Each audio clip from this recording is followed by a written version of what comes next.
नमस्कार। आज म कार्यालय व्यवस्थापनको महत्त्वपूर्ण पक्ष सरकारी मालसामानको लिलाम बिक्री सम्बन्धी भएको व्यवस्थाको बारेमा एउटा प्रस्तुति लिएर उपस्थित भएको छु। उक्त प्रस्तुतिमा यहाँहरूलाई हार्दिक स्वागत गर्दछु। मेरो युट्युब च्यानल पक्कै पनि सब्स्क्राइब गरेर यहाँहरूले उक्त भिडियो हेर्नुहुनेछ। सरकारी मालसामानको लिलाम बिक्री सम्बन्धी व्यवस्था आर्थिक कार्यविधि तथा वित्तीय उत्तरदायित्व नियावली 2077 को नियम 106 मा व्यवस्था गरिएको छ। यो नेपाल सरकारले जारी गरेको नियावली हो। यो आर्थिक कार्यविधि तथा वित्तीय उत्तरदायित्व ऐनले दिएको अधिकार प्रयोग गरेर जारी गरिएको छ र यो नियावलीमा सरकारी मालसामानको लिलाम बिक्री गर्ने विषयलाई नियम 106 मा व्यवस्था गरिएको छ। त्यस्तै प्रत्येक प्रदेशहरूले आफ्नो प्रदेशको आर्थिक कार्यविधि तथा वित्तीय उत्तरदायित्व ऐन र नियावली जारी गरेका छन्। उक्त ऐन नियावलीमा नै यो सरकारी मालसामानको लिलाम बिक्री सम्बन्धी व्यवस्थालाई समेटिएको छ। त्यस्तै प्रत्येक स्थानीय तहले आफ्नो आर्थिक कार्यविधि ऐन तथा नियावली जारी गरेर उक्त विषयलाई समावेश गर्नुपर्ने हुन्छ। कतिपय स्थानीय तहहरूले जारी गरिसक्नु भएको छ, समावेश गरिसक्नु भएको छ, कतिपयले गर्नुभएको अवस्था देखिँदैन। अब यदि जारी भएको छैन भने पनि यही नेपाल सरकारको आर्थिक कार्यविधि तथा वित्तीय उत्तरदायित्व नियावलीलाई आधार बनाएर सरकारी सम्पत्तिको सरकारी माल सामानको लिलाम बिक्री गर्न सकिन्छ। आजसम्म जुनसुकै तहको सरकार अन्तर्गतका सरकारी कार्यालय भए पनि सरकारी माल सामानको लिलाम बिक्री गर्ने प्रक्रिया एउटै हो। उक्त प्रक्रियालाई म प्रस्तुत गर्न गइरहेको छु। विभिन्न तहका सरकार अन्तर्गतका कार्यालयमा निर्णय गर्दाखेरि अब त्यसमा समितिमा रहने पदाधिकारीहरू फरक हुन सक्छन्। त्यो फरक हुने कुरा सम्बन्धित ऐन नियावलीले तोक्ने कुरा हो। तर सरकारी माल सामानको लिलाम गर्ने प्रक्रिया एउटै छ। उक्त प्रक्रिया म प्रस्तुत गर्न गइरहेको छु। प्रत्येक सरकारी कार्यालयले सरकारी सम्पत्ति तथा जिन्सी व्यवस्थापनको निरीक्षण वर्षमा कम्तीमा एक पटक गराउनुपर्छ। त्यो एक पटक गराएको प्रतिवेदन महालेखा परीक्षकबाट स्वीकृत ढाँचामा आउनुपर्छ। कार्यालय प्रमुख र जिन्सी प्रमुख बाहेक अन्य कुनै एउटा कर्मचारीको संयोजकत्वमा कम्तीमा 3 जना कर्मचारी रहने गरेर एउटा समिति गठन गरेर कम्तीमा एक पटक जिन्सी माल सामानको निरीक्षण गर्नुपर्ने हुन्छ। त्यो निरीक्षण प्रतिवेदनमा पुनः प्रयोग गर्न नसकिने, पाठ पूर्जा नपाइने कारणले प्रयोग हुन नसक्ने, मर्मत गर्दा बजार मूल्यभन्दा 25% महँगो पर्ने, त्यो सामान मर्मत गर्दा माल सामानहरू पुरानो प्रविधिको कारणले एफिसिएन्ट नहुने भनेर एउटा माल सामानहरूको लिस्ट तयार हुन्छ उक्त प्रतिवेदनमा। अब उक्त प्रतिवेदनमा उल्लेख भएका उक्त माल सामानहरू प्रतिवेदन प्राप्त भएको मितिले 1 महिनाभित्र लिलाम गर्ने भन्ने निर्णय गरेर प्रक्रिया सुरु गर्नुपर्ने हुन्छ। त्यो निर्णय गर्नु पूर्व जस्तै अब सवारी साधनहरू 20 वर्षभन्दा कम अवधिका छन्, कम्प्युटर लगायत सूचना प्रविधिजन्य माल सामान 5 वर्षभन्दा कम अवधिका, फर्निचरहरू 10 वर्षभन्दा कम अवधिका र अन्य मेसनरी सामान 15 वर्षभन्दा अवधिका छन्। तर त्यो निरीक्षण प्रतिवेदनमा लिलाम गर्नुपर्ने किसिमले प्रतिवेदन प्राप्त भएको छ भने त्यस्तो अवस्थामा कार्यालय प्रमुखले सम्बन्धित प्राविधिकबाट निरीक्षण गराएर प्रतिवेदन समेत लिनुपर्ने हुन्छ। भने माथि उल्लेख गरेको अवधिभन्दा बढी अवधिका सामान छन् भने स्टोर शाखा प्रमुख, आर्थिक प्रशासन शाखा प्रमुख र सम्बन्धित कर्मचारी, विज्ञ कर्मचारीको समेत जाने राय लिएर कार्यालय प्रमुखले निर्णय गर्ने हो। अब कार्यालय प्रमुखले कुन सामानको चाहिँ लिलाम प्रक्रियामा जाने भन्ने निर्णय गरिसकेपछि अब त्यो माल सामानहरूको मूल्याङ्कन गर्नुपर्ने हुन्छ।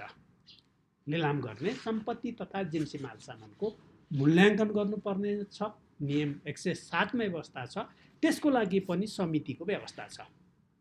अब केन्द्रीय मन्त्रालय, विभाग, केन्द्रीय निकायहरूको हकमा कार्यालय प्रमुखले तोकेको कम्तीमा राजपत्राङ्कित द्वितीय श्रेणीको अधिकृत कर्मचारीको संयोजकत्वमा महालेखा नियन्त्रक कार्यालयको अधिकृत स्तरको प्रतिनिधि र सरकारी निकायको एउटा विज्ञ कर्मचारी, त्यही माल सामान सम्बन्धी विज्ञ कर्मचारीको एउटा समितिले मूल्याङ्कन गर्ने व्यवस्था छ।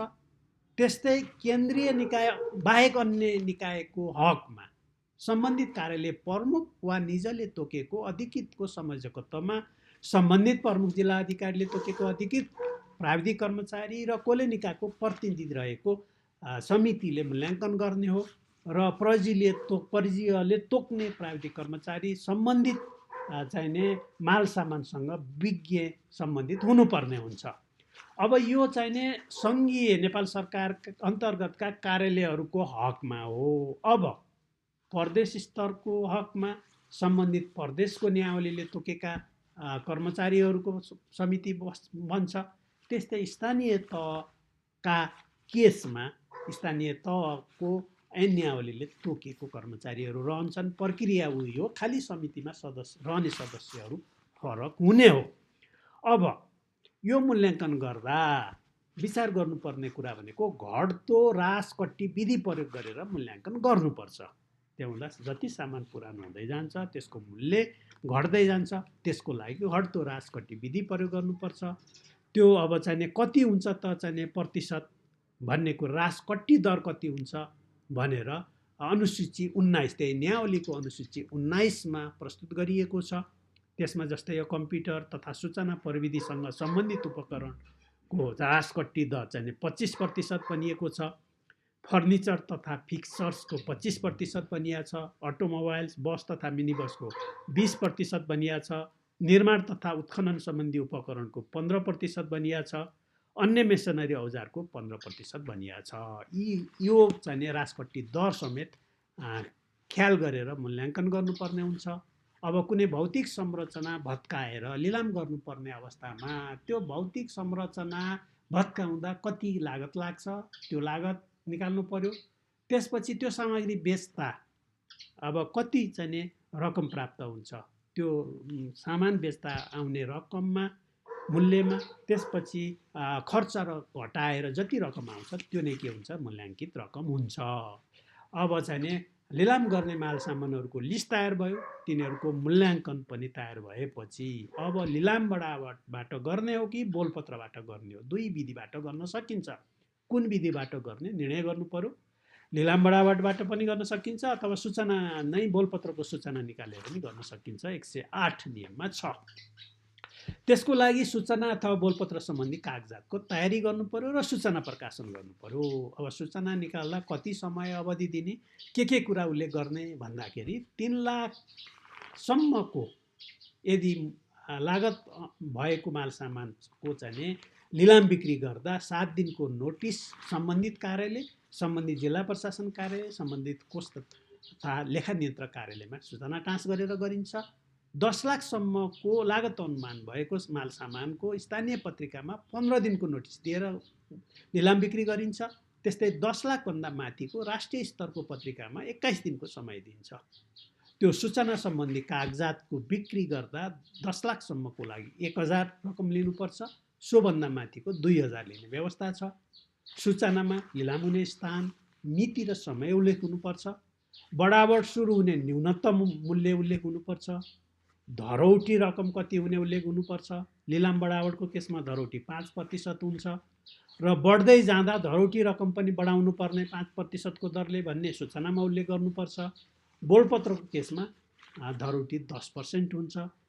कार्यालयको वेबसाइटमा समेत सूचना प्रकाशन गर्नुपर्ने हुन्छ र समय त्यो सामानहरू त्यो चाहिँ लिलाम बिक्री सिद्धिएपछि सामान चाहिँ त्यो जसले सकारेको छ उसले चाहिँ सामान कति समयभित्र लाने भन्ने अवधि पनि सूचनामा उल्लेख गरिदिनुपर्छ। यदि उक्त अवधिमा सामान उठाएर लगेन भनेदेखि उसले राखेको धरौटी रकम जफ्त गरेर कर्मशः दोस्रो, तेस्रो, चौथोसँग चाहिँ त्यो चाहिँ लिलाम बडावटको प्रक्रिया सुरु गर्नुपर्ने हुन्छ। अब लिलाम बडावट भएन भने यसरी सूचना प्रकाशन गर्दा भएन भने पुनः सूचना प्रकाशन गर्नुपर्छ। पूर्ण सूचना प्रकाशन गर्दा अब उयो सूचना सम्बन्धी तयार गर्ने प्रक्रिया सबै उयो खाली समय पहिला जति दिया छ त्यसको आधा दिने हो। अब पुनः सूचना प्रकाशन गर्दा पनि लिलाम बिक्री भएन भने जुन मूल्याङ्कन पहिला भएको छ त्यो न्यूनतम मूल्याङ्कन रकममा वार्ताद्वारा सोझै बिक्री गर्न सकिन्छ। लिलाम बिक्री त्यो जुन मूल्याङ्कन रकम नघट्ने गरेर डाइरेक्ट नेगोसिएसन गरेर गर्न सकिन्छ। अब पुनः मूल्याङ्कन गर्दा पनि चाहिने न्यूनतम मूल्यमा वार्ताद्वारा सोझै लिलाम बिक्री भएन भने के गर्नु पर्यो, त्यसलाई फेरि पुनः मूल्याङ्कन गर्नु पर्यो, पहिलाकै समितिबाट गराउनु पर्यो। पुनः मूल्याङ्कन गरिसकेपछि त्यही पुनः मूल्याङ्कन मूल्यमा वार्ताद्वारा सोझै लिलाम बिक्री गर्न सकिन्छ। त्यसको लागि कोलेनिकाको प्रतिनिधि र जिल्ला प्रशासनको अधिकृत प्रतिनिधिको रहरमा वार्ता गर्नुपर्ने हुन्छ। त्यो वार्ताद्वारा लिलाम कबुल रकम कायम गरेर सोझै बिक्री गर्न सकिन्छ। अब यति गर्दा पनि भएन भने विभागीय स्वीकृतिमा गैर नाफामूलक संस्था वा सामाजिक संस्थालाई हस्तान्तरण गर्न सकियो। हस्तान्तरण पनि हुन सकेन भने विभागीय निर्णयबाट उचित व्यवस्थापन गरेर अब स्टोरबाट लगतकट्टा गर्नु पर्यो। अब लिलाम प्रक्रिया सुरु गरिसकेपछि, लिलाम बिक्री प्रक्रिया सुरु गरिसकेपछि अब यो प्रक्रिया टुङ्ग्याएर मात्रै छोड्नुपर्छ। तालुक कार्यालयबाट वर्षको एकपटक निरीक्षण गर्नुपर्छ। अब लिलाम बिक्री भए नभएको घर जग्गा जस्ता स्थिर सम्पत्ति नेपाल सरकारको निर्णय बेगर बिक्री गर्न नपाइने भन्ने व्यवस्था छ। र अब प्रक्रिया सेम हो, प्रदेश स्थानीय सरकारका आफ्ना नियमावली अनुसार यी जुन पदाधिकारीहरू जुन जुन समिति छ, अरू त केही होइन, त्यो समितिमा को हुने भन्ने कुरा त्यही सम्बन्धित चाहिने कार्यालय सरकारका नियमावलीमा भएको व्यवस्था अनुसार गर्ने हो। प्रक्रिया यही हो। हस्, यहाँहरूलाई धन्यवाद छ धैर्य गरेर सुनिदिनु भएकोमा।